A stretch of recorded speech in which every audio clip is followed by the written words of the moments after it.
their parents were cousins.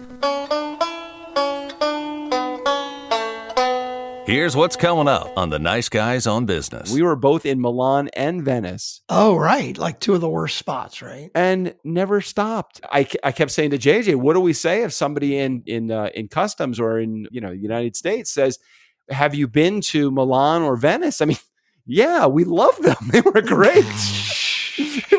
Those tables taste great. 7 countries have banned these 2 from traveling. The Nice Guys apologize for any inconvenience that this podcast has caused anyone. By the way, is there anyone listening who knows how to fly a plane? Go from where you are now to where you could be. Get expert tips to grow your business, to be more productive and more efficient, whether you're trying to build influence, grow your community, or make it rain. Best-selling author of Nice Guys Finish First, Doug Sandler, can lead the way. The Nice Guys on Business is produced by Turnkey Podcast Productions. Now, here's your host, Doug Sandler. I have a theory, though. Now, I'm open to theories. Although, well, I've got so much to do. We're never going to get through this episode. Just do the beginning. Get the welcome back part. So welcome back. My name is Strickland Bonner on the other side of the microphone. Once again, back from Europe, Italy, Milan, with no coronavirus, as far as you know. It's Doug Sandler. Well, I figured out why in Zencastr I did not pass the health check. Why is that? Because they're sensing I have a virus, apparently, I guess. Must be. I guess. I don't know. I don't know what's up. I feel okay. I'm a little dizzy. I'm a little dizzy from all of the traveling, all of the jet lag, all of the fucking press media coverage. Damn it. God. I do have to tell you, though, for sure, I've enjoyed being... Yes? Before we get too deep into this, I need to mention something that I think I need to mention early because we may need to fix this early. Are you firing me as co-host because you've enjoyed the last 2 weeks without me? Well, we may have some upset people. Because you see, I'm ready. I went to look at the voicemail folder. Yes. There's nothing in there. And I had a number of people last week who said, hey, I've left voicemails. Come on. And I was like, I can't do it if Doug didn't put it in and he didn't put in something. And it's okay. We're going to be backed up, but he'll just dump them all in before today. But I don't see any, and I don't want to piss the listeners off. Okay. So hold on a second. So let me just go to voicemail for a second. I'm going to look at I'm just going to check out voicemail and see when the last time a voicemail was left was February 14th. So I'm going to call bullshit on this. However, let's do this. I'm going to go directly into Google Voice and see if there have been. No. Strickland, the last message that was left for me was February 14th. Really? Yes. Here, let's do this. Could you call? I'm going to call right now. Yes, please. Because Jenny said that I thought and Marjorie I thought left. I don't know. Hold on a second. So do I call your regular number? No, I call the 4242 DJ Doug. Yeah, please don't call my regular number. 4242 DJ D. I don't know what those numbers are. I don't know the number either. It's 4242 DJ Doug. No idea. I'm going to put on speakerphone so we can all hear it. Okay. I'm cranking up here. Mm-hmm. Oh, it's ringing in my ear right now. That is very funky right there. Is that a little weird? It's a little weird. Yeah. Okay, here we go. You can't hear it ringing in my ear, but I can hear it. Yeah. The last message from Jenny Bellinger was left on February 8th. That was a month ago tonight as of the recording of this. So weird. I don't really know. I still don't understand why my meter is so low, but I'm not going to worry about it. I can hear all the Hey, this is Doug Sandler from NGF and Turnkey Podcast Productions. Sorry, I can't take your call right now. Please leave your name and number after the tone. Okay, leave a message for me. Hi, Doug. It's me. You don't know me, but I've been listening for a really long time. I really love you guys, and wow. I knew I had your old address, but I can't find where you are now. I keep looking and looking, but I don't know. I know you're still nearby, but I'll keep looking. You have a nice day, Doug. Bye, Doug. That was, wait a minute, who was that? Who was that for a second? That was Jenny Bellinger. Yeah, so right now I have a message left 7:34 p.m. Strickland, transcription not yet available. So Really? I think, Strickland, I think that you're just a little too gullible. I think you've been believing everything that people have been saying. I guess so. I guess so. Okay, good. Well, it's okay because we got so much to go over anyway. We didn't really have time for voicemails. I just didn't want to make people wait longer, but okay. Apparently, we're not making them wait at all. Yeah. Okay. I have stuff to cover too, but I know there's so many. I have questions about the couple of weeks that I've been gone. Yeah. Okay. I hope I have answers. Yeah, I just want to know what happened. Was it good? Did you have an enjoyable time with co-hosts? And I do think that I listened in. Was it you and Marjorie and Jenny on week 1? And was Marjorie high? Was she high? Because I think she was. She may have been. I think she said it right on in California. So I think she mentioned that she was. Said it right on the show. I think she said it. So I think she did too. Yeah. I wasn't taken aback. I was just laughing because I was listening to this. I believe I was in Italy listening to it while I was being detained for some unknown reason.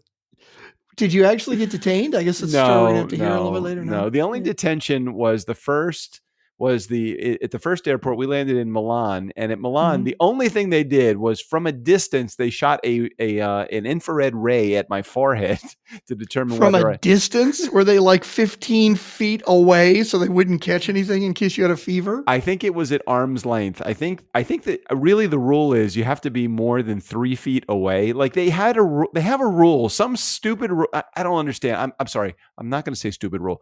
I'm going to say the media has created a rule that is now important. The rule is you have to remain within or outside of 3 feet from someone that potentially has the coronavirus so that you can make sure that you have not been infected by that person. So at the airport, they're holding the infrared the thermometer. They get pretty much, you know when you're like at a campfire and you have a marshmallow you're roasting and you don't want to singe the hair off of your arm.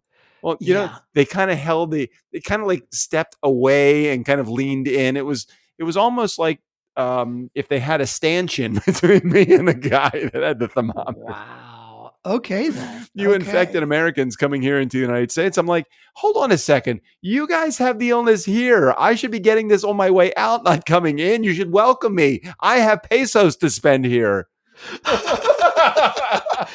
Pesos are they just Spanish. I mean, no, it's Mexican. The Mexican, they speak Spanish, but you can't spend that in Spain.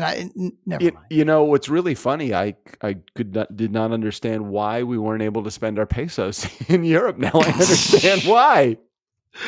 Oh God! So I went back for francs instead. Franks, not like Franks and beans. No, man. I'll tell you something though. Things really do seem like they're inexpensive in Italy because everything is done in euro. So like 50 euro, that's like, hey, that was really good. If you have a really good meal and it costs you 50 euro, you're figuring that's awesome. And then the credit card bill comes and it was like $190. I'm like, wait, what? No. What is the euro to the dollar? Not quite that bad. Not quite that bad. I think that 50 euro. I think 1 euro is like $1.30 or something like that. Let me look. Hold on a second. Euro to dollar. Hold on. Euro to dollar. Let's see. What is it? No, it's not that bad. It's 1 euro equals $1.14. But after they add the every other tax, and they add the service charge directly onto the bill. Really? But they don't tell you that. Yeah, because like in Europe, right? Well, isn't it like customary in Europe you don't tip? Right? Yeah, well, you're supposed to leave like a little bit extra if there was some exemplary service, but they don't frown upon you if you don't leave anything extra. Like there's a couple of areas where you're not supposed to leave any extra money. Like you're not supposed to tip their taxi drivers. You just don't. Okay. It's just not acceptable. It's not done. Okay. It's not acceptable. I think it's actually more of an insult when you tip when you're not supposed to. So I'm like, really? I don't know what I'm supposed to do. I'm a stupid American. I'm like, money will solve everything. I'm just going to give them. Just throw money at the problem. Just throw money at the problem. That's exactly what we do. Yeah. So you know what's funny? Okay, this is totally off topic. Not that we actually have a topic. We have a topic, right? Have you been to places where you go in and like you order something, right? And there's no delivery. Like maybe it's a sandwich place or you're getting donuts or whatever. I know right? where you're going with this. Yeah. Right. And they have like, instead of giving them a credit card, they have like an iPad or something, They right? flip it around to you. And they flip it around and they're like, would you like to leave a tip? And I'm like, you're making me a sandwich. You're not delivering it. Why? And I feel fucking guilty if I don't leave a tip. But I'm like, dude, I don't want to do that. I know. It's just another way to extort another cent out of us fucking Americans. And we do it. And I'm not saying Americans versus Europeans. I'm like, when I go to a counter, when I walk up to a donut shop counter, or when I walk up to a place that the person behind, literally what they are doing is they are taking my order, and then they are ringing my order up, and then they're handing me, based upon a number that I have, the order that I'm going to now get my ass up and go get. Okay? Right. And so when they flip that little screen around and says to me, they don't say it, but it's like last night we went out to this place called Veggie Grill. And Veggie Grill, it's kind of like Burger King, but for vegans. Okay, so Burger King, but with no burgers. Right? Burger King, but no burger. Right, exactly. Just King. So, all right, so just King. So they take, literally, the girl took my order. She did exactly what you said. She flipped the iPad around to me, and the first thing it says is, after it says $13 or whatever it was, the first thing it says on the screen is, how much of a tip would you like to leave? Would you like to leave $1, 10%? 20%? What would you like to leave? Or no tip? So I click the no tip. The receipt comes out. She asked me to sign it. I sign it, which gives me another opportunity to leave a tip, because of course there's a fucking spot on that for the tip also. Fucking sign it. Why am I doing it on a pad if I need to sign a piece of paper? So I hand it back to her. She looks at it. She told, and then she just hits the thing and she's like, thank you. I'm like, get the fuck out of here. Right. I know. I'm worried that if I don't leave them that fucking $1 tip that they didn't earn because they didn't do anything for it, they're going to spit in my fucking food. And just to be clear, at a restaurant, I'm an overtipper. I am the same as you. I am the same as you. I'm a little bit miffed that I have got to even think about whether I want to tip the lady that's getting paid to fucking take my order. I know, right? What the fuck? God. Anyway, so let's get back to Europe. So for those of you who don't know, Doug spent, how much time were you in Italy? We were there, I think 10 or 11 days. Yeah, that's good. Yeah, it was great. It really was great, with one exception. All of Italy is pretty much a ghost town right now. So every restaurant, every place that we went. So the first place that we stayed, which was really nice, but we were so jet lagged. I mean, it was a 14-hour, by the time we took that's crazy. The flight to, we took a flight to Paris, and then from Paris to Milan. So let's just call Milan Corona City number 1, okay? Because that's exactly what it was. Okay. So we took a flight to Milan. The first thing that we were able to encounter in relationship to the virus was that person at whatever, those doctors or whoever they were. There was a line of doctors as we approached the area where you go to get on your next flight, or maybe, I forget if it was Milan or Charles de Gaulle that they did this. I think it was in Milan. Anyway, whatever. So there's like a line of these health people that are taking temperatures at an arm's length.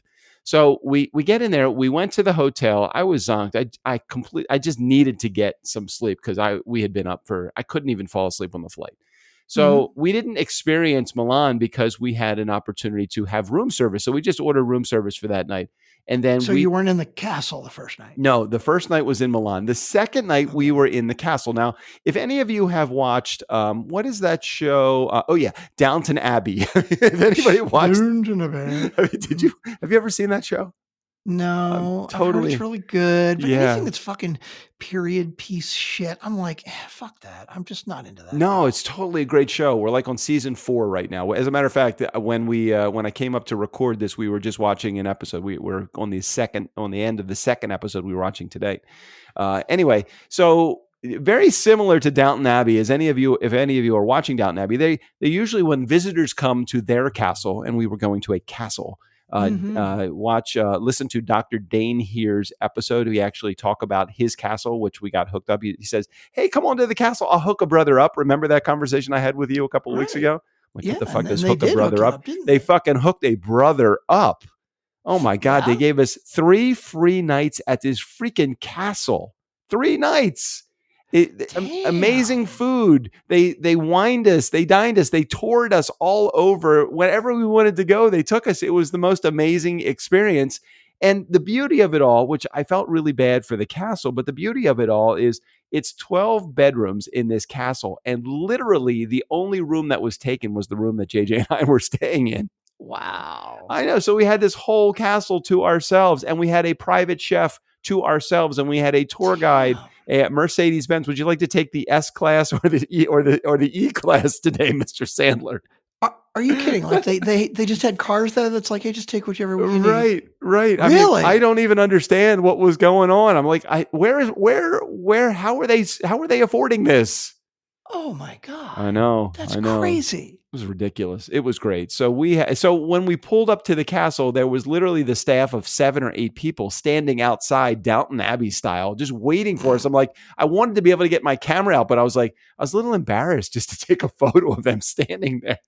Yeah, right. I felt so like entitled. That would feel a little funny, right? Yeah, I'm with you. That's tough. You'd want to, but yeah, I know what you're saying. So we had an amazing time at this castle. We spent 3 nights in the castle, and it was just incredible. Amazing meals, great little town. Just everything was as perfect as you could possibly imagine. With the exception of just there was nobody in the town. The town was fucking empty. Oh, it's terrible. Everywhere that we went, every tourist attraction that we went to was it wasn't like it was abandoned, but there was a lot of emptiness in the town is Turin. Do you remember the Olympics, Torino? They did the Olympics in Torino. I don't even remember. Let me look. Oh my God. How many years ago was that? I have no idea. Olympics in Torino. Torino. Let me see when that was. I remember it was 2006. So it was only 15 years ago, 14 years ago. Okay. I mean, not that that's not a long time ago, but yeah. So the Swiss Alps, you can see from our room and the castle, you could see the Swiss Alps in the distance. I mean, probably 100+ miles away, but it was just incredible. Just the entire experience was great.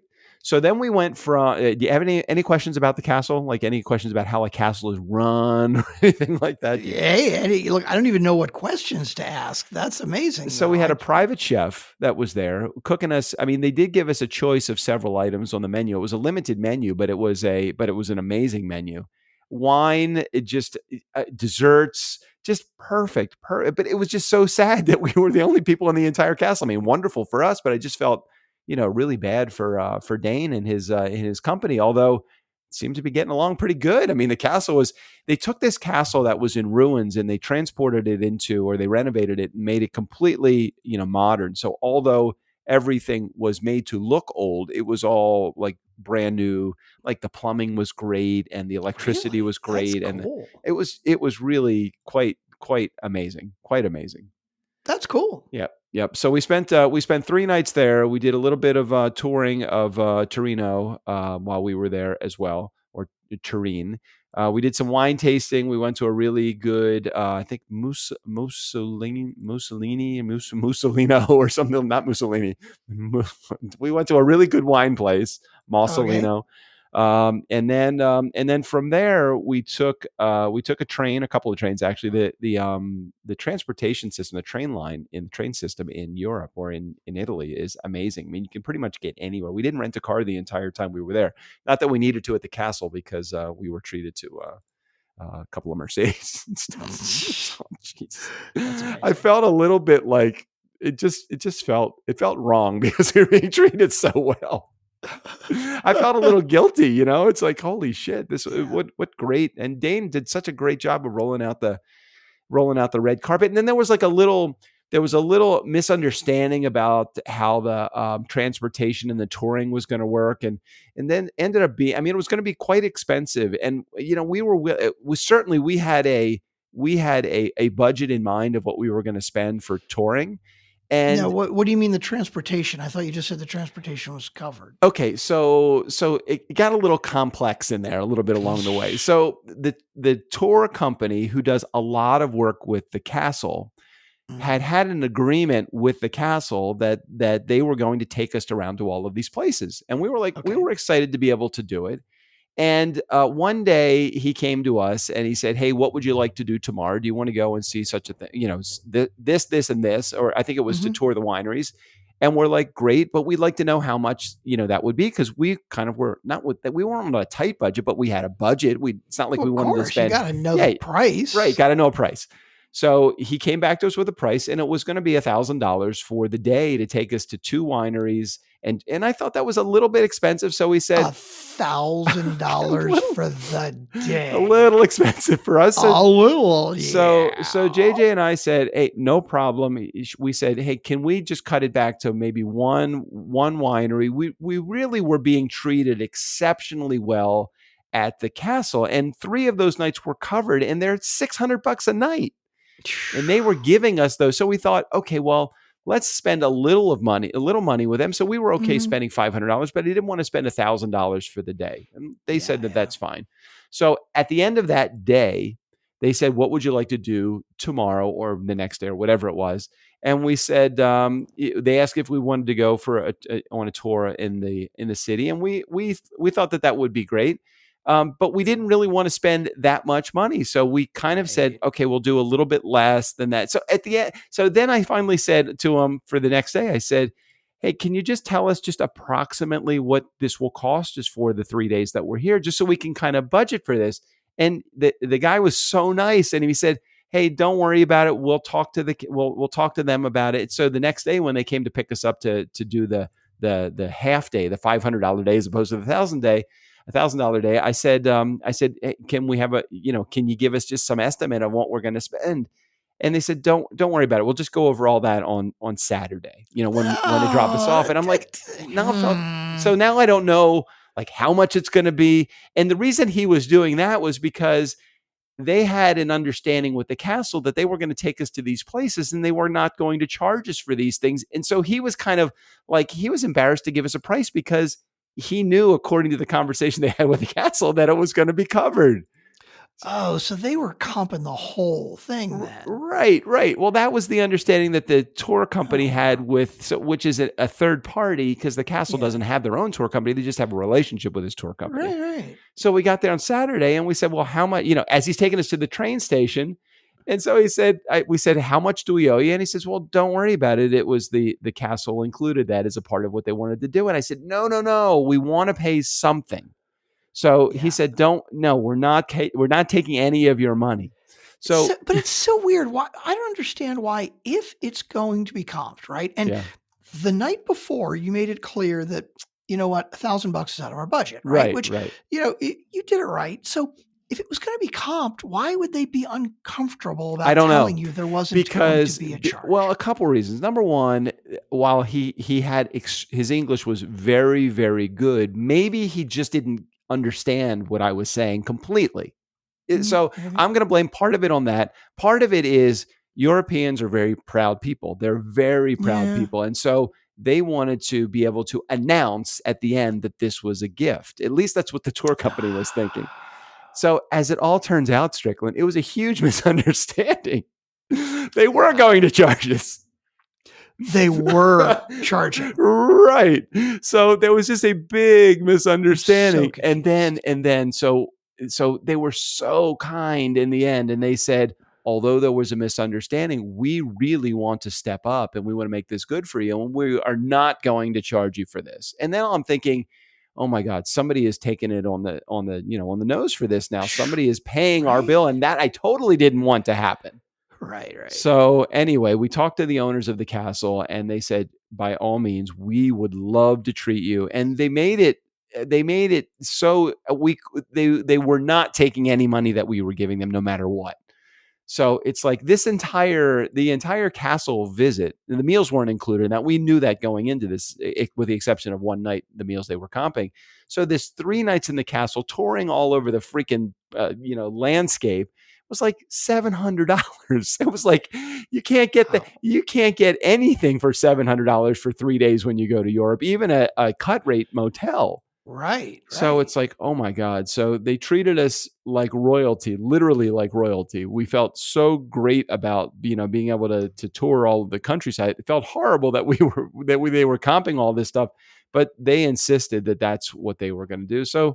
So anyway, it was so kind of Dane and his partner Gary to treat us to all of the things that they treated us to. So we really want to go in above and beyond to and I'll make sure I get to. It was called Castle Borgone. Let me find it. Borgone. Not the Magic Castle, Borgone Vova. Hold on a second. I don't even know the name of the fucking castle because it's in Italian. Hey, edit this out, would you? Yeah, that's not gonna happen. Castle Borgone. Let me see. Italy. Let's just make sure I'm pronouncing this right. I am not pronouncing this right. Castle Borgone. Hold on a second. Borgone. Castello Borello. That is not correct. Here we go. Castle Borgone, Torino, Italy. Castello di Casal Borgone. The castle is nestled in the Piedmont region of northern Italy. It's about 30 minutes drive from Turin, about an hour and 30 minutes from Milan. I'm going to give you the link to it because if anybody in our community ever goes to northern Italy, you've got to, if nothing else, have them, because they'll just do dinner there if you want to. If you don't have the bucks to stay in the castle overnight, go there just for the meal. This chef was freaking ridiculous. How good he was. Hold on a second. Let me find my Zencaster thing here. That is the name of the castle. Castello di Casal Borgone. God, I wish I could speak Italian. JJ was really not happy with me that I did not even learn buongiorno.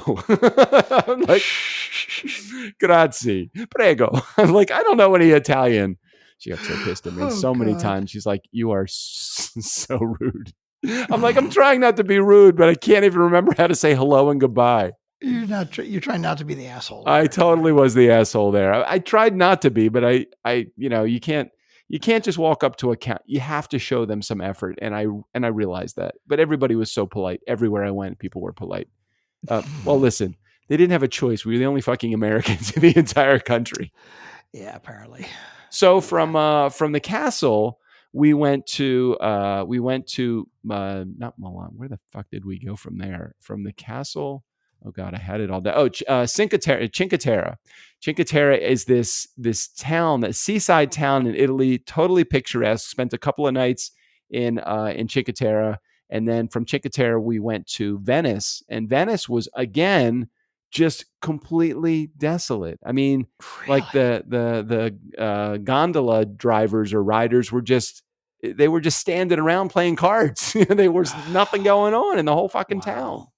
It's crazy. Felt bad for the town. There was restaurants, literally the 4 meals, the 4 really nice dinners that we had. I would say that of the 4 restaurants that we went into, we might have been if there was one other couple in each one of those restaurants, that would have been, there was definitely no more than one other couple in any of the restaurants that we went to. Jeez. And this is a town that is just, it thrives on tourism. That is all that's all they have there. Oh yeah. So, yeah, man, it was a freaking ridiculously amazing vacation. I don't think I've gone on quite a vacation like that in decades, if ever. And we had a great time, and we felt like it was totally just, I don't know what has been talked about here because we just got back yesterday. So I don't know what's been talked about here, like is in media hype, but is this just a totally overblown media hype? I know it's dangerous. I know that. But is it more dangerous than anything else that's going on in the world?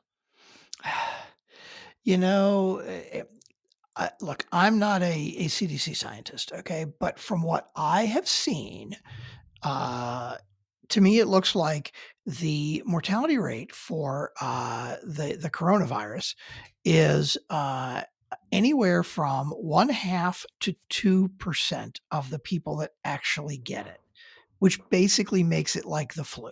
Okay. Now, I'm not saying you shouldn't be washing your hands. Like, you should probably be doing that more often than normal, but like people like freaking out and shit. it's like you don't freak out about the flu every goddamn year, Right. right? Right. And yeah, it's what they canceled. I live in Austin, right? They canceled the South by Southwest Festival. I mean, if you don't live in Austin, you may not understand what the South by Southwest Festival is. This happens for like 10 days or 12 days or something every year. And it's like hundreds of millions of dollars that come in to the city. I mean, somebody estimated $328 million in revenue that's going to be lost because they canceled this thing just because of the coronavirus. Yeah. And how many cases have been reported here in the United States? Okay. I've heard last count 450 total have been reported in the US, and there've been like 18 deaths or something. Like, I don't want to see 18 people die, right? But come on, really? Like, it's just coronavirus. 10 minutes ago, coronavirus live updates. Cases in U.S. cross 500. Deaths rise to 22. And again, I'm not diminishing the fact that 22 lives were lost. Right. But if you examine the lives that were lost, and again, you don't want to lose anybody, and I feel really sorry for the families that have lost anybody, but probably the health of most of those people probably had been compromised well before coronavirus actually affected them. It's usually the elderly. It's usually people that have health issues to begin with. And I think that again, I'm not saying I don't want the coronavirus, but at the same time, it's like, holy shit, how much more impact do we want to have on people's lives because of the fear that is existing because of this fucking virus? You know, I hate to say it, but I mean, I am recording this with you right now because I was uninvited to go to a conference that I was supposed to take a major role in because I've been to Italy. Yeah. So between October 1st of last year and February 1st, okay, this is, let's see, November, December, January, February, 4 months. Yeah. In the last 4 months, guess how many people have died from the flu? This isn't like annual. This isn't 10 years. In the last 4 months, how many people in the U.S. Just like the regular flu, the one that we have, the one that we have the inoculation for every fucking year that comes around. Yeah, this year in the last 4 months, how many people just in the U.S. do you think have died from the flu? 4 months. I'm going to say 200. Higher, much. Much higher. I'm going to say 2,000. Much higher. Holy shit. You're kidding me, right? 12,000 people have died in the last 4 months from the flu compared to 20 that have died from the coronavirus. 22. 12,000 people just in the U.S. So why is it then? Is it because it's a new strain of a new virus that we haven't gotten and they have no control over it? Are they thinking it's going to be like the Black Plague? Are they thinking, what are they what is going through the Center for Disease Control's mind right now, collectively through their office? What is happening? Are they thinking it's going to run rampant? Too many people are going to die from it that wouldn't have died. Many people that probably or could have potentially gotten the other flu and died. I don't know. I just don't. I think the media is just even know when a new case of the. How many people have died in the world for this? Hold on, worldwide. Okay, worldwide from the coronavirus. I have no idea. Worldwide, I'm looking and see. Okay, coronavirus update. This was 110,556 cases, 3,820. So that's a little bit over. That's like 3%, 3.5%, almost 4% of the people that get this die. I mean, that's a higher percentage than I had heard before, but it's still like, dude, it's not like. Yeah. Sorry. Yeah. I just don't see it. So anyhow, this is just, I just keep hearing as I'm listening to the news and listening to the hype and listening to everything. I mean, I believe right now that Italy is in lockdown. Is Italy in lockdown due to virus? Let's see what's going on. Man in 60s become third to die in UK as it happened. Coronavirus live updates. Okay, Italy's coronavirus lockdown met with confusion and questions. I bet. I bet it's been. Italy's effort to fight the worst coronavirus epidemic outside China by quarantining 17 million people began in confusion on Sunday as transport services continued. Enforcement wasn't yet evident, and Italians wondered how it was meant to work. Yeah, there's a lot of confusion about this. I can tell you that coming into the United States was completely a breeze, though. We had no hesitation. Okay, so for a country that is really that concerned about a fucking coronavirus, literally, I get on the plane so we got on the plane in Venice. We flew to Amsterdam to the United States. There was not one person that stopped us. There was not one person that asked us anything. There was not one Border Patrol person in the U.S. that asked us where we were, where we came from. Nothing. Okay. Not that I wanted to be caught in quarantine, but at the same time, not one fucking person said, if I am a case study for what should be done, I am the exact opposite. I am everything that shouldn't be done. I was licking tables in Venice, thinking about, hey, people, are you going to stop me from coming into the United States? I was hoping, God, oh, please, can I be quarantined somewhere? How does that work exactly? Do they quarantine you over there, or do you get here and then they trap you? How does that work? No, I'm like, shit, this is great. It's a place I don't have to pay rent for. This is good. I'm going to be living off the man for 14 days. I was like ready for my 3 squares a day. I'm just like set, man. God. Oh God. Okay. Yeah. We were in what's it called?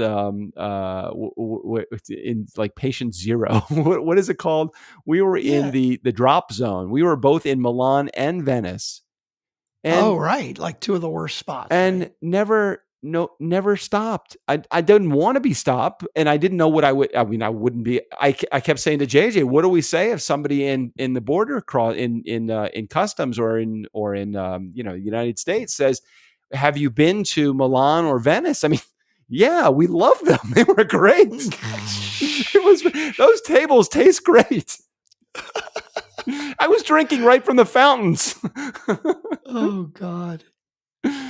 Oh, God almighty. Well, I guess if we got no voicemails and we're 36 minutes in, we might as well wrap it up and try and hunt down those voicemails. Or, hey, if anybody left a voicemail and they didn't hear it, then just, hold on a second. Leave the message. I got questions. We just can't end it here. I got to know what happened when I was gone. I haven't listened to last Friday. So who was on last Friday's past Friday's episode? Jenny and Marcel. How was that episode? Was that good? It was good. Yeah, it was good. Any confusion over who should come back and who shouldn't come back? Is there any question that I should or should not be here? I'm just curious. Are you trying to get out of this? We cut down to only 1 interview a week, and now you're trying to get out of this one too? Come on, Doug. Jesus. No, it was last week when I did when I was gone for 1 week.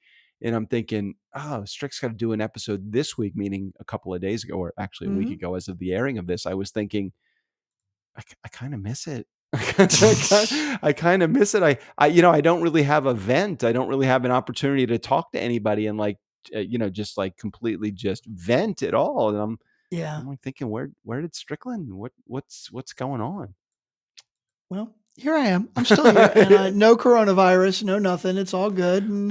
And we missed you. Well, fortunately, and I miss you too. I have 12 more days before I'm actually free of coronavirus. Who knows? Technically.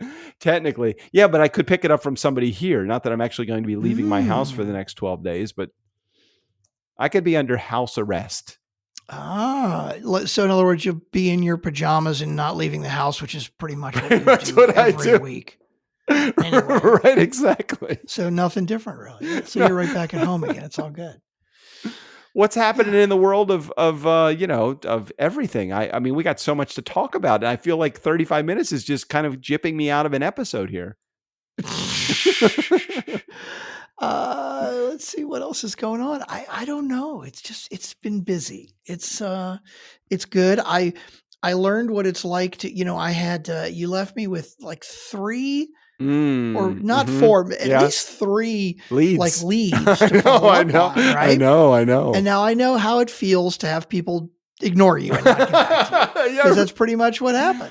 Yeah. Other than the one client. No, there was one client that got back to me where I said, hey, Doug's out of the country. He's going to be gone for 10 days. And they reached back out to me like the first day you left. Yeah. Right. Yeah. They're like, I'm like, hey, look, I've got times available here, and here. Doug's out of the country. He'll be back in about 10 days. But I'd love to talk to you. And they got back to me with, there's some things that we discussed with Doug, and we'd really rather just talk to Doug. I was like, okay. Yeah, there's a little hush hush going on in this one particular because it's a national client. It is let me just say this for the record. And if you are this said person and you're listening to this, I will not give away your clandestine, your what's it called? Your nom de plume. I give that away. Okay. But there is someone that is fairly well connected.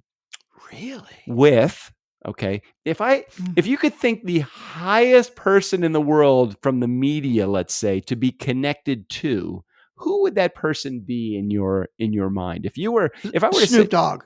Snoop smokes more than anybody I know. He has to be the highest celebrity I know. Okay, well, if that's the case, I'm dead wrong then.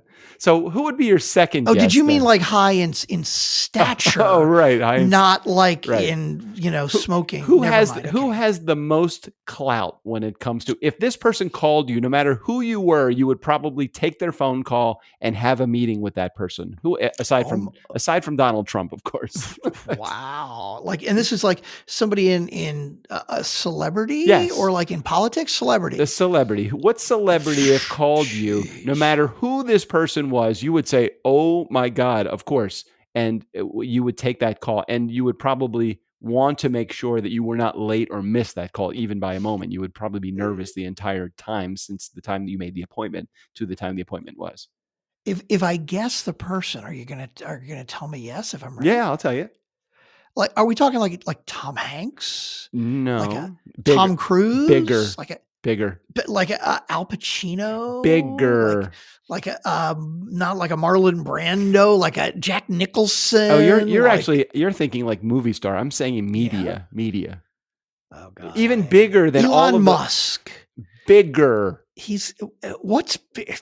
Jesus, you're close. Know. Jesus, you almost got it. Jesus, there we go. Yeah, I know. I've Tony Robbins. I don't know. Bigger than Tony Robbins. And if you're a Nice Guy community member and you are listening to this, you are yelling at your speaker right now. Strickland, all you have to do is say one word. It's a single word. It's one word. It's someone that has one word. Female. Female? Yeah, one word. It's a female. Yes. Madonna. Bigger. Bigger than Madonna. Mm-hmm. I have no idea. So if I were to tell you that the person that is calling us has a direct connection and would take a phone call from this person, Oprah, you would. What? So Oprah is not our client, but this person, if this person called Oprah, she would absolutely take his phone call. What? Shit. Well, I know. So when that, no wonder they didn't want to talk to me. Exactly. They would have dropped that name, and I would have been like, so I'd be like, Doug, why the fuck didn't you warn me? So those that are in our community, you may or may not know the person that Oprah would accept this phone call from. But when I heard this person, I looked him up, and I'm like, holy fuck, seriously? So this person is going to potentially launch a podcast, and they were looking for information from me, and I am assuming they liked the information so much that I gave them in the first phone call that they wanted to have us have another phone call with them. It's like Stedman. It's right. Stedman is actually launching a podcast. Yeah, why not? Could happen. I think Stedman might just go to Oprah and say, "Hey, honey, can we launch a podcast?" She says, "Hey, I got 17 of them already." Well, yeah, well, just take that one, and you get a podcast, and you get a podcast, and you get a podcast. It's not Robert Smith, is it? I cannot.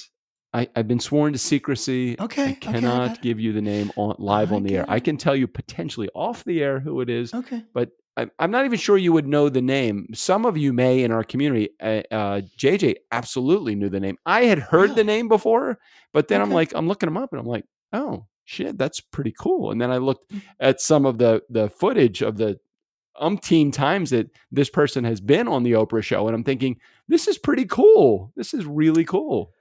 Okay, then. Okay, then. Well, Exactly. That's exciting. I am excited about this. So they didn't want to talk to you. It's the Dalai Lama. The Dalai Lama. Right. The Exactly. Dalai Lama's going to have a podcast. Wow. The Dalai Lama. I'm not sure they need the Apple to open up the distribution rights for them. I think they can probably. God. Okay.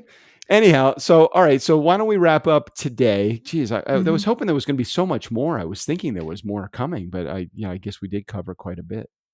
But we're already 45 minutes in. I know. Okay. We'll think of more Hey, next week. I got a voicemail from Strickland. Should I drop that into the? You can skip that one, I think. All right. Until we come back next week, there's a lot more information. We'll give you a coronavirus update and make sure that I'm not full-blown coronavirus susceptible at that point. And we'll talk other stuff too. So anyway, Okay. That's it for now. Steve O'Brien, go ahead and take us out of here. For the Nice Guys on Business, I'm Steve O'Brien. Seriously, it'll only hurt for a minute. And don't worry, I'll be fine.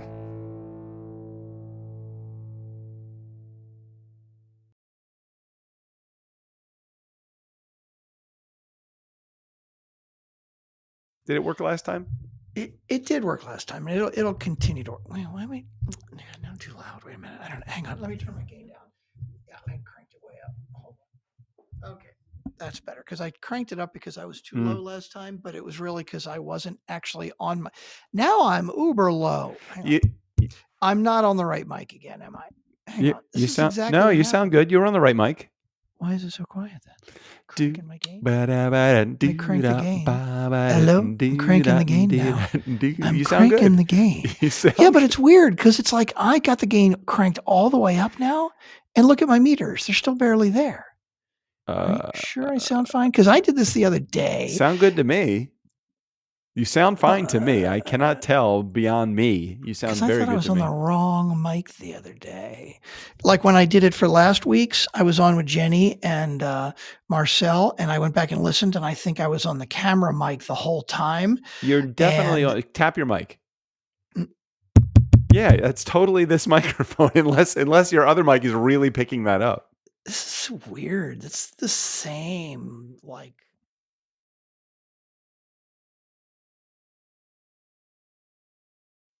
All right. Top 5 names the Nice Guys on Business almost called their podcast. Number 5, Oceans 2. Super original, guys. Number 4, the Dynamic Dill Rods. I like the visual, and it's accurate. Number 3, Biz Talk with Ross and Rachel. Doesn't even make any sense. Number 2, Game of Fuckery. That was a close one, because that really hits home. And number 1, 1.5 Men.